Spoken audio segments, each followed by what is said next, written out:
is free. Okay. Stern is free. Okay.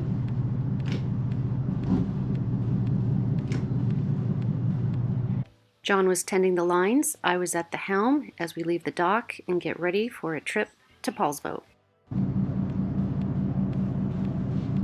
Honking the horn. I won't scare you. Join us on the Elli-Yacht as we realize our 5-year plan with the kids grown up, moved out, graduated from college. We take the dog, sold everything, and kitted out the boat so we can cruise the Pacific Northwest, all while living and working in the heart of Seattle. We had stopped to get fuel and topped off the tanks before heading to the locks. We went through Salmon Bay and passed all the fishing boats along the way.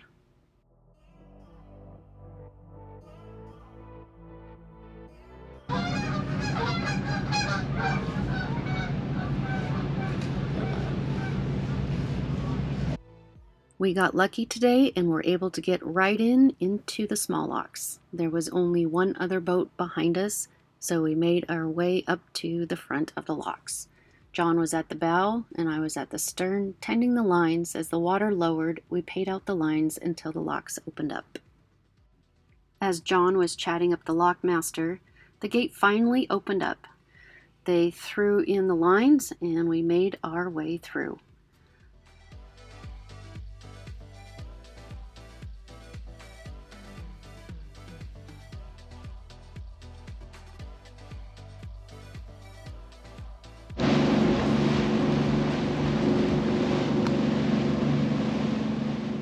We made our way across the shipping lane and through Agate Pass, and we are headed to Paulsbo to meet up with some friends for the weekend. We have some children who have some burning questions about living aboard your boat, so we are going to have a Q&A session with them. All right, today we're in Paulsbo, and we're with Romy and Elli-Yacht. They were asking some really good questions, so we thought, well, wait a minute. This episode is going to be Kids Ask Live Aboard questions, because they've been thinking about, whole families been talking about going live aboard. But there's a lot of things that kids probably think about that they need to know if they're going to go do that. So let's do that today. Does that sound good? Thumbs up? Cool. How do you get like Amazon stuff?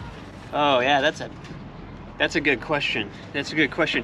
Yeah, so on a boat, you know what we have to do is we have a mail service, and so it's this store that basically it's a boutique, and they've got all kinds of cool stuff, but they also have these mailboxes there, and so all of our mail can get sent there, as well as all of our Amazon stuff gets sent there as well. The only downside is it kind of takes the fun out of stuff being dropped off on your porch, because you gotta drive up there and you gotta go get it every day. And if it's really big stuff, you gotta put it in your car, and then you take it back to the boat. And usually that's Carlin that has to do that, and then I feel bad.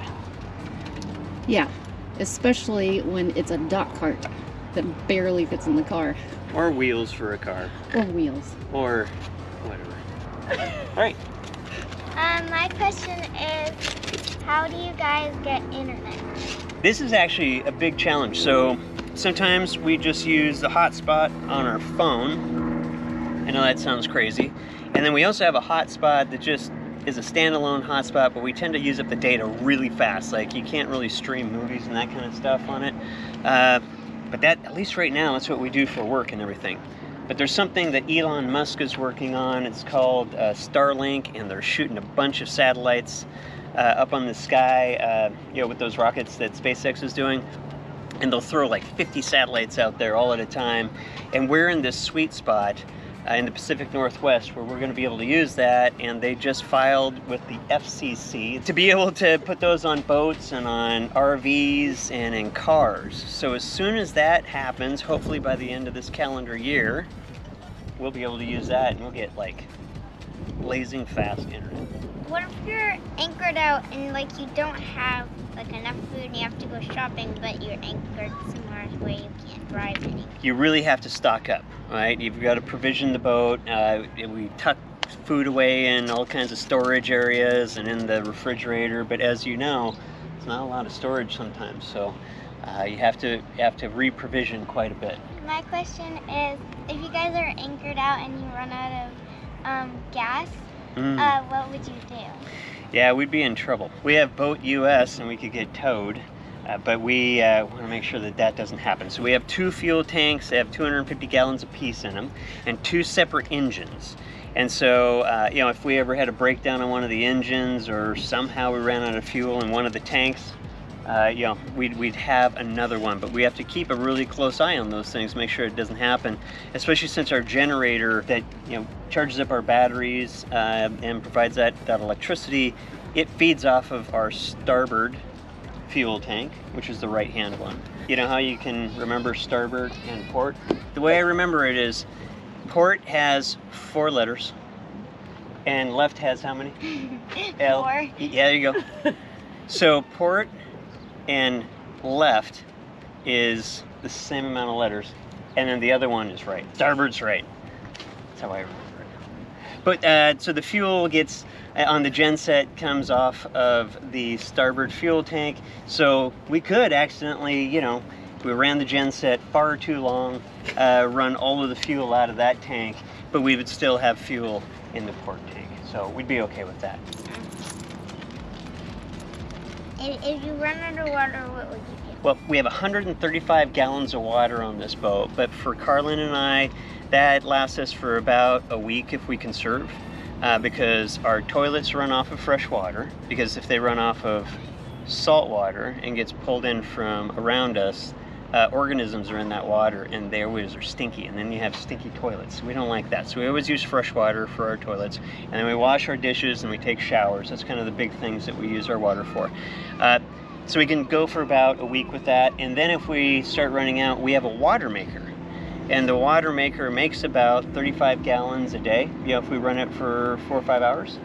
And that way we take salt water and it desalinizes the water, so it gets rid of the salt, and then it goes into our fresh water tank. Boom. You guys have trash in your boat? Yeah.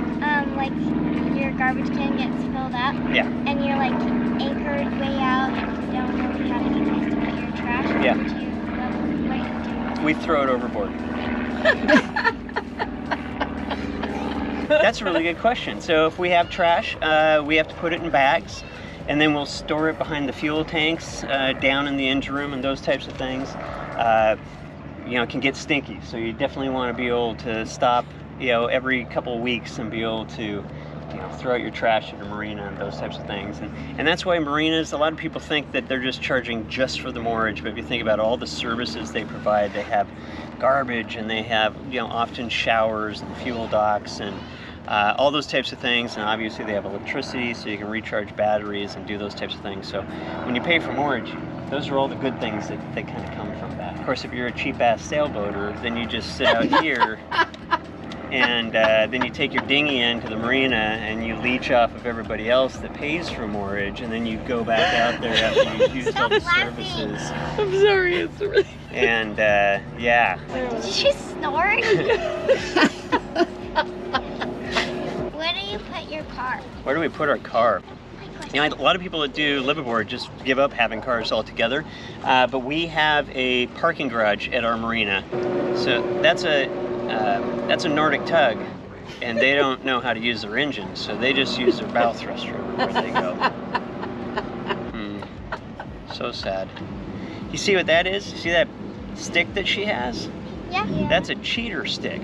That means you don't trust the captain when you have those out. That's what that means. Stop snorting. Sorry. Wait, There's- I have one more question. Oh, yeah. Do you guys if you have friends you go out with, if they have like a really small boat, Yeah. how would you tie up together? Oh, yeah, that's a really good question. So generally what we do is we'll drop the anchor, so we'll be the anchor for everybody, because if we're the largest boat, that's kind of our responsibility. And then people will tie up, they'll raft onto the side of us, and if there's more than one boat, the other boat, if there's a second boat, they would raft to the other side, but you want to keep it fairly even. If you have to like buy a pet or something, is there like a pet shop where like a lot of places do go? Like if you run out of food for Leroy, like, and you don't have food for him, what do you do? That's a good question. I think some marina stores, I think I've seen dog food. But we have to stock up on those things, and if not, then we have to start cooking for Leroy. And that's just wrong. To cook food for your dog. Stop snorting. I'm sorry, it just happened. One more question. That's Yeah. cool. So when you guys go through the locks, Yeah. but if there's like, how would you see like if there's like a really small boat in Yeah. front of you Uh-huh. guys and you can't see it, how Yeah. would you know like not to run over it or something? We really need to pay attention, with everybody else around us, and keep super aware of those things. Yeah, and then they have some people called the lock masters, and the lock masters, they help everybody. They tell you where to tie up, and they keep an eye on all those things. And if you mess up, then they yell at you, and then people freak out, and then they really do all the wrong things, and they run into each other. And so that's why, if you're bored and there's nothing to do on a Saturday, get a picnic, go down to the lawn in front of the locks, and just watch all the people all day long get yelled at and smash into each other. It's a blast. If you're on vacation or something like for a lot of days and Yeah. like you can't take Leroy, do you get a pet sitter or something? That's a good question. So we have Paige, my oldest daughter, and she loves Leroy. In fact, we do joint custody, we call it, with Leroy, with Paige and us. And so Leroy goes and sees her, and he eats a lot, and he comes back usually about 5 pounds heavier, and he poops 3 times a day. And then we have to stop feeding him. We gotta kind of cut him back. And then he poops 2 times a day, and that's how we know that he's back to his game fighting weight. Yeah. That's gross. It is, yeah. Well, thank you both very much for being in this episode and all your awesome questions. I'm sure all the other kids out there that are thinking about being liveaboard with their family, this is probably going to help them out a great deal. So, high five. Thank you. Boom. Wait, can we say bye and we all say it at the same time? Yeah. Let's do that. Bye guys, thanks for subscribing. This morning was supposed to be a nice run back from Paulsbo to our South Lake Union moorage, but the front that was supposed to come in later this afternoon is coming in early. Small craft advisory with 15 to 30 knot winds, which miles an hour, that's about 17 to 34 miles an hour, and that's supposed to hit at 11. It's pretty breezy out, so we're gonna go try to grab that weather window and get back in time that we don't get stuck in that.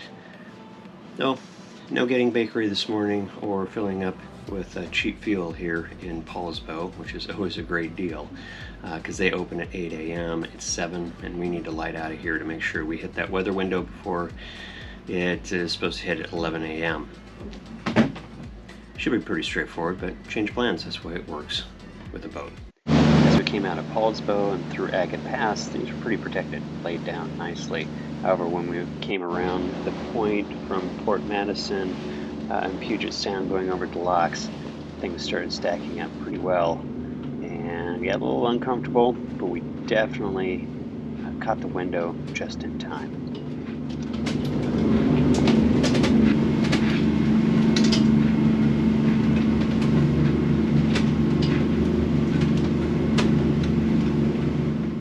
Glad we left when we did, because as soon as we made it across, the winds were starting to pick up. The timing was just perfect, as they were just emptying the locks, so as soon as all the boats left, we were able to get in and make it back to Lake Union.